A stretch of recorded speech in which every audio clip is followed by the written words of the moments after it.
Hey yo!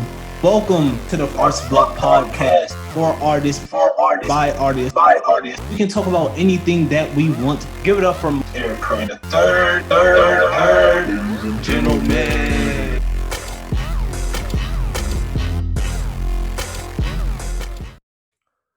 Hey yo! Welcome back to another episode of the Arts Block Podcast. I am your host, Eric the third, and today I have Morgan on the podcast. Why so? Don't do me like that. All right, I'm just playing. And today I have a good friend of mine. Y'all know her. Y'all may love her. Y'all may not. I have Morgan Lytle on the podcast, ladies and gentlemen. Yes, sir. What's up? Nothing much. I just got out of dance.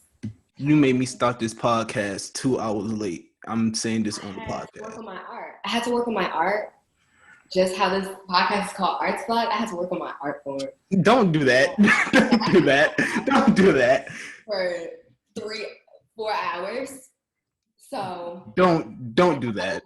That I was preparing, talking about my art. Okay, bro. All right. To come to an Arts Block podcast. All right, cool. If y'all do not know Morgan, she's a very interesting person. Tell the people about yourself before we really start getting into this. I'm Morgan. I'm really just a spiritual being moving throughout the universe, moving throughout life. Like, tell them what I do. Mm-hmm. I'm a business owner. I'm a spiritual being, just trying out things and learning new things every day. And I'm a student. I'm a dance department student at Duke Ellington, of course. Dang, bro, that was boring. What you meant to say was that she's a dancer, she's a business owner, big business. Go ahead, give the name of your business. My business is butterbaby.me. Butterbaby, big business. Let's go. Big entrepreneur. What else? What else you want? I got dancer, entrepreneur. What else? I'm a spiritual being. And big human being. Yes, sir. You mentioned spirituality. You mentioned you're just a spiritual being moving along throughout the universe. What does that mean? So it just means that spirituality isn't really a form of religion. It's just learning a bunch of new things about having the right state of mind and peace of mind, really, and how everything is connected. We are all connected, really. And that's what I found lovely about it. Like, that's what really got me into it, because we're all connected.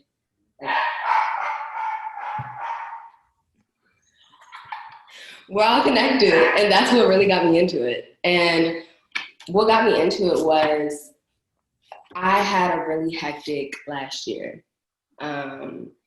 My mental was really all over the place, and my self-confidence was really down. And I was trying to find things in other people, and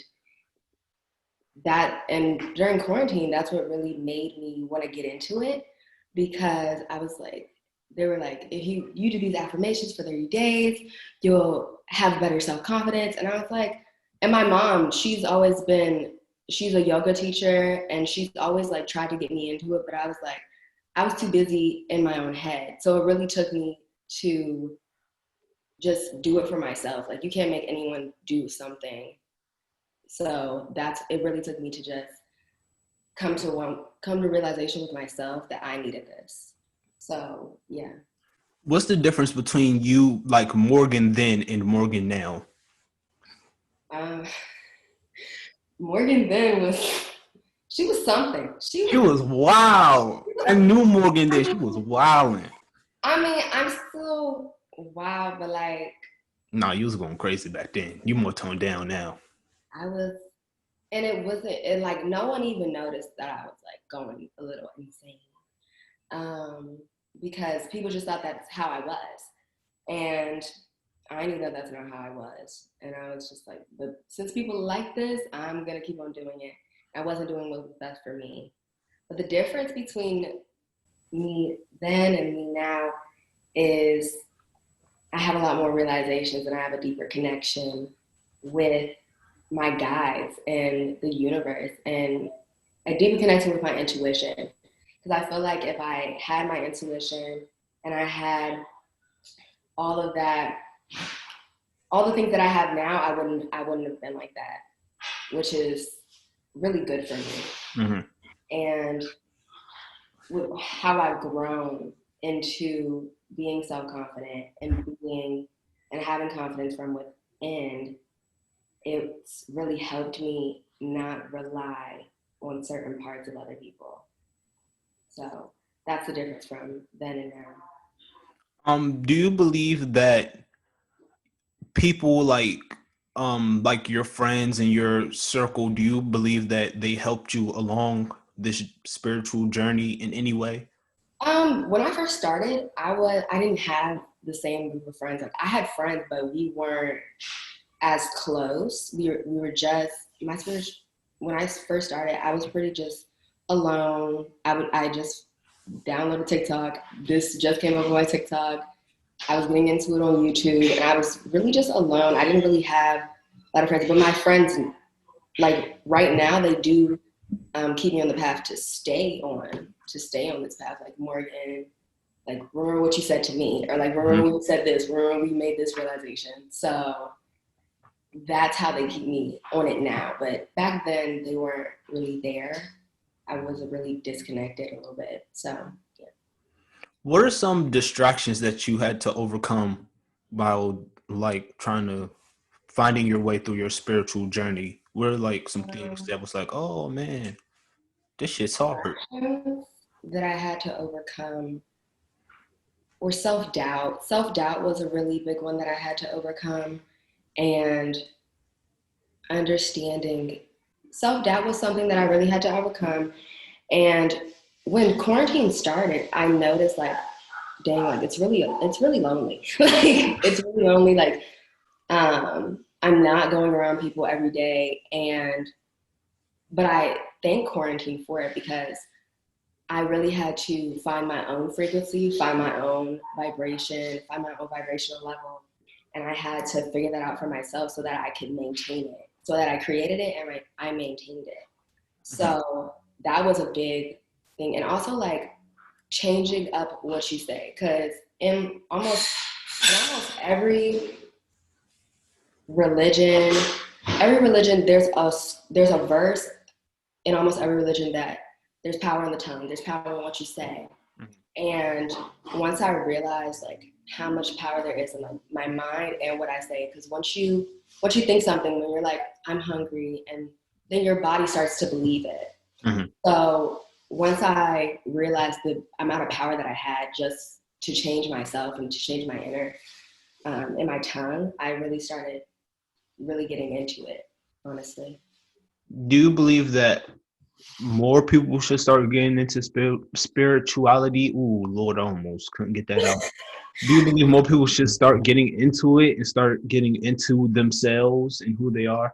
I feel like it's really important, but I feel like it's really important to get into yourself and who you are and get into your higher self, who you are Mhm. on a higher level. And also,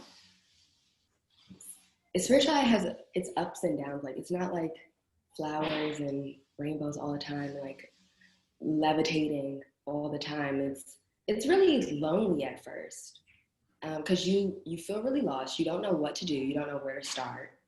So, and there's no real guidebook on it. So you have to do what's best for you. That's what I would say. And some people can't really get into it. Some people they feel stupid when they're like, I am beautiful. And then they're like, no, I'm not. No, no. I take it back. I don't, like, they're like, I don't even believe that myself. But like, the more that you say it, the more you'll believe it. It kind of is like when we're kids, the more that a person says, you're so shy, you're so quiet, the more like we fit into that box of just us being shy, quiet, and things like that. It's a limiting belief that we adapt to. And so some people can't really get into it. Some people can't really get into just meditating in a quiet space. And the main misconception about meditation is like your mind is supposed to be free of thoughts. No, never that. Your mind is never going to be free of thoughts because it's your mind. So like I feel like a bunch of people have misconceptions about it and think that they can't do it. But I would suggest for everyone to be one with themselves. But I feel like some certain things are holding them back, like misconceptions of meditation and misconception of affirmations and things of that nature. I remember when you like was first telling me about it, and when you did my reading, and I thought, and Oh I my had God, like, I did an oracle reading on you, and you were like, "Why are you reading me? This is cause not." it was so spot on though that Yeah. it was kind of weird. It was really scary. Just imagine being checked by your guys above. They're checking you every day. They're checking me every day, and I'm just like, y'all didn't have to say that. Y'all didn't have to say that. Explain the guides, like explain them for the Guys people who don't know. I mean, they're from the beginning, and it's in every religion. In Christianity, it's your angels, your guardian angels. I call it my spirit guides. That's what I call it. In Christianity, it's your guardian angels. And these people, these spirits and these angels have been with you every step of the way. And some people just don't notice them. But they're here to guide you. They're here to make sure that you're on the right path. That's why when I'm doing like a tarot reading or oracle reading, I call it like, guys, this is the question that I have. Please let this deck be the best to answer my question. And they're fun to talk to. So they're a lot of fun to talk to. I get mad at them a lot because they check me every day. It's not funny. As they should though. No. Yeah, they're making you better. They're making you a better person. They should check Yeah. you because you be dead Eric was wrong. like, what the heck? No. No, cause like I don't know. It's just weird. Like Every friend was like that when I started doing it on them. when you first told me about it, I thought you was weird. But now that you've kind of gotten me. Wait, because I didn't know you thought I was weird. I didn't think you was weird, but I just thought like what you were doing was like when you was talking like about witchcraft and stuff. I was like, what the fuck? Yeah, You know, she's losing it. exactly. That's exactly what I was thinking. I was like, oh, it's like I was like, we're Like losing she's her. going this way, that way. Like we're losing her. Oh, But like the more like you started telling me about it, and the more you started like sending me those TikToks, and the more you started getting me into it, I was like, okay, this is something I can yeah, stand you behind. were like, you want me to say out loud, my podcast is gonna be great. I was like, say it out loud in the mirror every day. You want to say this out loud in the mirror every day? It'll really help you. And he was just like, okay. I didn't believe it. Got it. I didn't believe it. I'm like, I'm so serious, guys. But I can't push anyone to do anything that they don't want to do. Yeah. Messages for different people come at different times. Mm-hmm. And I had to understand that when I started getting like friends. Well, I sound so lonely. But I started to get friends. But when I started like talking to my friends a lot more, like I noticed like I can't force them to like get into energy. Like y'all need to meditate. Y'all need to sit down and meditate. I can't force them to do this. It is when it's their time and when that message comes through to them, then it'll come through and they'll be enlightened. Mm-hmm. So that was one of my main things that I had to realize. Like I can't force anyone to do this. If they think I'm crazy, they think I'm crazy. But yeah. Yeah. Well, I know like from speaking to you that you're also really into. You're one of the few people that I know that are really into equal rights for everybody. Like you're one of very few people that I know that are like really okay, like women need this. Okay, but also the LGBTQ community needs this. Okay, but black people also you can ask my parents. Like I'm literally like some of my parents, they won't bring it up because like Morgan will go on me. Morgan will go on me so hard. Exactly. All these facts. Like yeah. But that's good. That's what we need though. We need more people like you, like that. That's scary saying that. That's scary saying that we need more people like you. We need more people like me. Everyone needs to be like me. Please don't. Yeah, exactly. Everyone sees like me. In my image. Right? I don't even need your response. Right. I know. Oh, why did I say that? I'm so glad that you said that, Eric, because that's what I was thinking. That's what I've been thinking for years. I didn't mean everybody needs to. I No. meant everybody needs to be like you in that aspect of everything. Everybody should be equal. No, because you're right. Not everyone. I have a lot of things that I have to work on too. So. Yeah. But what really got you into that? Especially like you being a feminist and standing by the feminist movement. What got you into that? What got me into that is when I stopped, when the activism started in the summer, when activism got a lot more um, into the media and things like that, I started looking at different branches because, of course, like I'm a black woman. I'm a black woman. Um, some of my friends are LGBTQA plus, and a lot of my friends are women. So I wanted, and when I let my own cloud of judgment go, like, because people live so differently. Not everyone is in a little suburban box. Like, not everyone has privilege.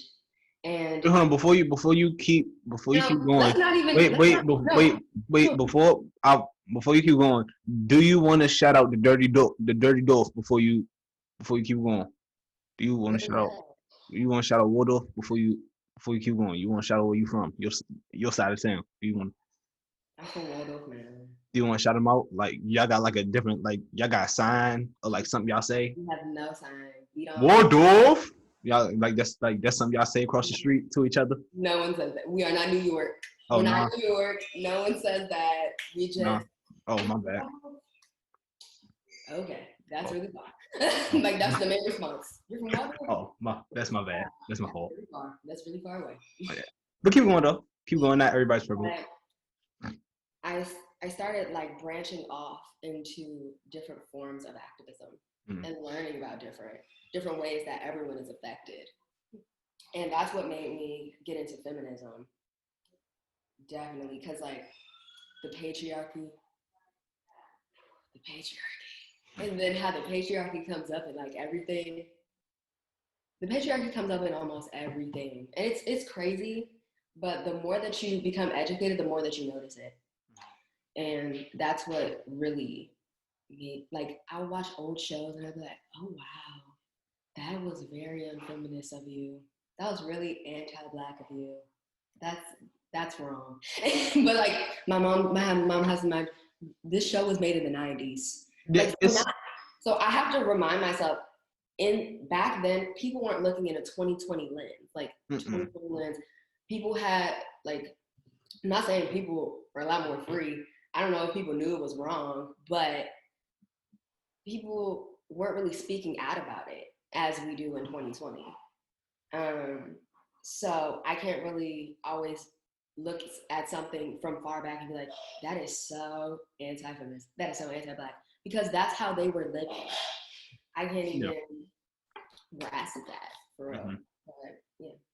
And it's just like you said, like the time today is so different than what it was back It's then. Like very heightened. when I It's look like at like Def Comedy Jam, like back in the day, I'm like, you just like we we would have gotten canceled on Twitter for that. we could not say any of this. Like exactly. Like you see an actor say something, or like you see a singer say something, and you're just like, how did they not get canceled yet? That's weird. How does Twitter not find this? How is Twitter not found this yet? They usually uncover everything, but yeah, that's like a big thing. It's like, Do you believe that is that's like a key part of who you are? Like you being a feminist, like that's something you will want people to know about you. Like that's a key part. I would want people to know that about me so they can watch their mouth. Mm. I want people to know that about me so they can watch their mouth because it's too many. Like it's so much like if you like pink, what's wrong with you? If you like blue, you're such a Like, it's so many boxes that as women we have to check. And I would want people to know that about me. But I feel like feminism gets mistaken for capitalism just because feminism is about equalizing things. Capitalism is about having a rank. Capitalism is about having a rank. And when people talk about feminism, people think about, oh, so now women are going to be higher than men. No, we want to be equal because y'all have always been higher than us. So we want to be equal now. And what really like triggers me, ooh, trigger warning, guys. I'm not putting a thing that says trigger warning in here. I know what you're thinking. I'm not. Trigger warning. Is when I say like, yeah, I'm a feminist. I believe in like equal rights, and guys say, oh, so if I hit a girl, it'll be equal. Is that the first thing that your mind? Violence. Violence is the first. Not equal pay. Not equal pay. Violence. Not equal law. Not equal justice. But violence. Okay. Oh wow. It just baffles me. I'm just like, okay. That's where the mind goes first. And this is exactly why we should be equal. Exactly. Because maybe it would get through a little bit better if I was a man. I don't think so though. Men are dumb. I don't think so. And it's coming from a man. At least you realize it. At least you realize it. I don't think so. At least you realize it. Good. And men are really competitive. We are really competitive. So when we feel like somebody else is trying to take our spot, we get really defensive and really competitive, like it's a competition. But men do have, and that's what I was saying, like, because we've been conditionalized to capitalism, we automatically think someone is trying to get up on us or someone is trying to get, no, we're just trying to equalize the system. That's all we're trying to do. But I also feel that it is a little bit of fear, because some people do know, like, if these people get equal, this person is gonna one up me because they've been trained to do like, because when you've been always ranked below as a Black person, as a woman, as a LGBTQA plus member, when you always rank below, you always have to step up your game up even more. That's an art. As a Black dancer, like, I have to work harder than my counterparts because that's how the system is. So I feel like it's also fearful when people are like, we want to become equal because this person has already worked and already done everything to get a little bit up, a little bit higher. So I think it's a little bit of fear too. Yeah. And all right, so you already know what time it is. I'm going to ask you this question. You already know what question I'm going to ask you. Why your face do that? I don't know what you're going to ask me. You don't? I watched the podcast. Are you going to ask me what my favorite artists are? No, it's not that time. What do I ask people before that? How my day is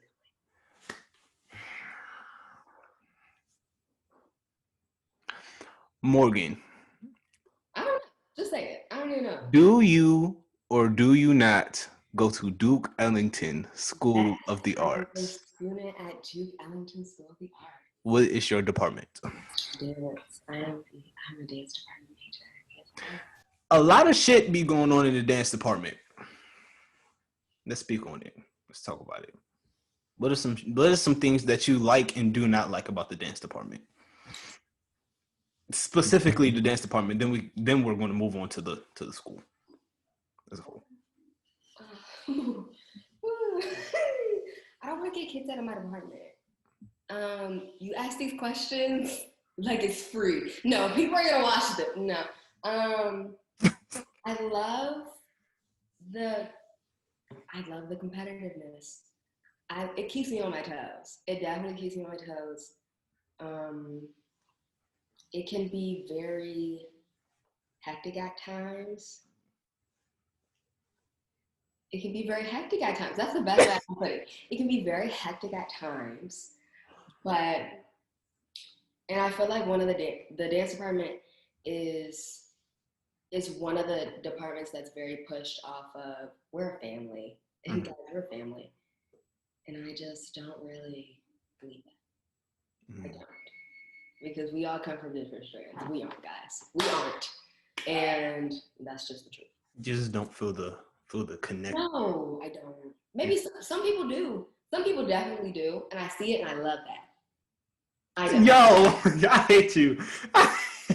Love that for you. Not for me.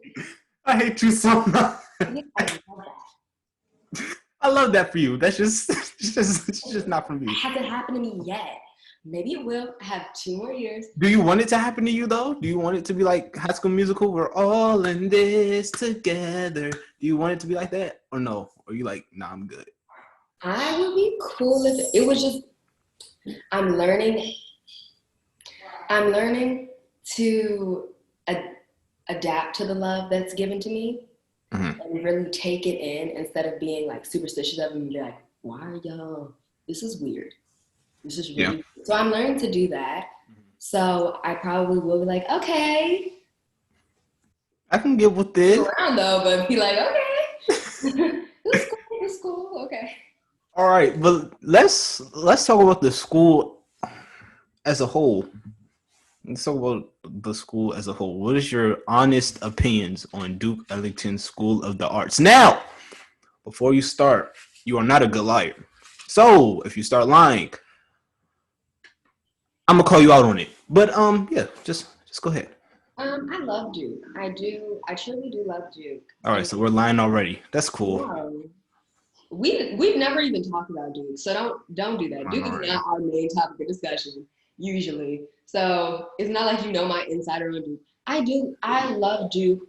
I love the staff, and I love what they're doing for kids our age in the DMV. Definitely, I love that because when I first got to Duke, I was really like starstruck. Like I was like, oh my gosh! Like, did everyone have that moment, or was it just me? It was just you. I was just like, oh my gosh, I'm here. This is so amazing. I was on La La Land for like a good week.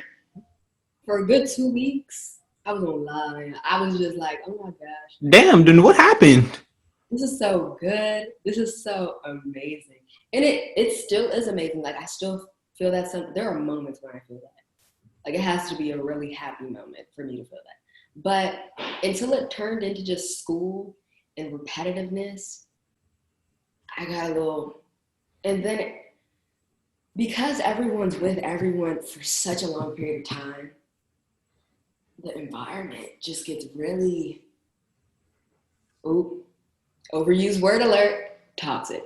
It gets really toxic. Yo. It gets toxic. The energy just becomes so low because like everyone's so tired, and I feel like the energy gets so low because everyone gets so tired. So in order for everyone to kind of brighten back up their energy, they just need something to happen. Like they need some drama to happen, something to happen in order to like heighten up that energy. So that's what I feel about the school. I don't like how a lot of things are swept under the rug. That is my biggest thing.